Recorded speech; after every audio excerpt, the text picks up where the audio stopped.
Stephen Curry, LeBron James at Los Angeles Lakers trade, yan ang ating pag-uusapan. Final seconds. Bryant for the win. Bang! Grabe si Stephen Curry, nagsuot ng jacket na may nakasulat na Night Night sa salitang French sa naging celebration ng Team USA.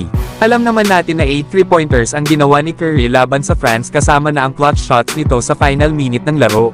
Kaya naman ay napa-gesture ito ng kanyang signature celebration na Night Night. Halimaw nga ang naging performance ni Stephen Curry na merong 24 points, 1 rebound, 5 assists at 2 steals laban sa France. Dahil sa pagkapanalo na ito ng Team USA ay kumpleto na ang kulang kay Stephen Curry ang manalo ng gold medal sa Olympics. Lalo at isa na nga itong NBA Champion Finals MVP at regular season MVP.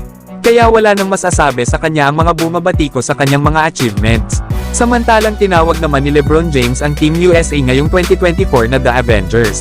Ito nga ang naging sagot ni LeBron nang matanong ito kung ano ba daw ang matatawag niya sa kanilang kupunan. Lalo at ang Team USA daw ng 1992 ay tinawag na Dream Team at ang 2018 USA naman daw ay Redeem Team. Kaya naman para kay LeBron James ay mahahalin tulad sila sa mga superheroes ng The Avengers na nagsanib-sanib. At ang namumuno nga sa kanila ay walang iba kundi sila captain na MVP sa nasabing laro ng men's basketball sa Olympics.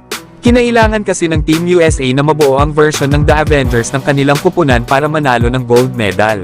Lalo at last year sa FIBA World Cup kagaya ng Avengers ay parang Infinity War pa lang ito sa Team USA. Na kung saan ay hindi man lang nanalo ang Team USA sa nasabing tournament. Kaya naman ngayon sa Paris Olympics ay bumawi ang Team USA na The Avengers para manalo ng ika-5 nilang gold medal na sunod-sunod sa Olympics. Na dito ay tuwang-tuwa talaga ang mga players ng Team USA dahil pinatunayan nila sa buong mundo kahit kay Noah Lyles, na ang Team USA pa rin ang naghahari pagdating sa mundo ng basketball. Samantalang Lakers maaaring makuha ang isang sharpshooter at isang rim protector gamit ang trade idea na ito. At ito nga ay sila Bogdan Bogdanovic at Clint Capela mula sa Atlanta Hawks. Habang ibibigay naman ng Lakers na kapalit sila Austin Reeves, Rui Hachimura, Gabe Vincent at 2 second-round picks. Para nga sa Lakers ito ang kailangan ng kanilang kupunan isang shooter at rim protector. Alam naman natin na itong si Bogdan Bogdanovic ang isa sa mga pinakamahusay na shooter sa NBA sa ngayon. Na kung saan ay may average itong 16 points, 3 rebounds at 3 assists last season. Na meron naman itong 37% shooting beyond the arc. Ang kagandahan pa kay Bogdan Bogdanovic ay mabibigyan niya ang Lakers ng isa pang option pagdating sa kanilang scoring. Habang si Clint Capela naman ay isang old school na rim protector. May ability nga ito na sumalo ng mga lob pass na isa rin itong mahusay na rebounder. Na kung saan last season ay nag-average ito ng 11 points, 10 rebounds at 1 block per game. Ito nga ang sagot ng Lakers sa mga kupunan sa West na may malalaking players. Bagay na bagay nga si Clint Capela na maging partner nila Anthony Davis at Jared Vanderbilt. Para naman sa Atlanta Hawks ay maganda rin daw ang trade na ito sa kanilang kupunan. Lalo at kailangan nila ng mga players na kayang magbigay agad ng impact sa kanilang kupunan. Na proven players na nga itong sila Austin Reeves at Rui Hachimura. Lalo at itong si Austin Reeves daw ay mataas ang basketball IQ na isang combo guard.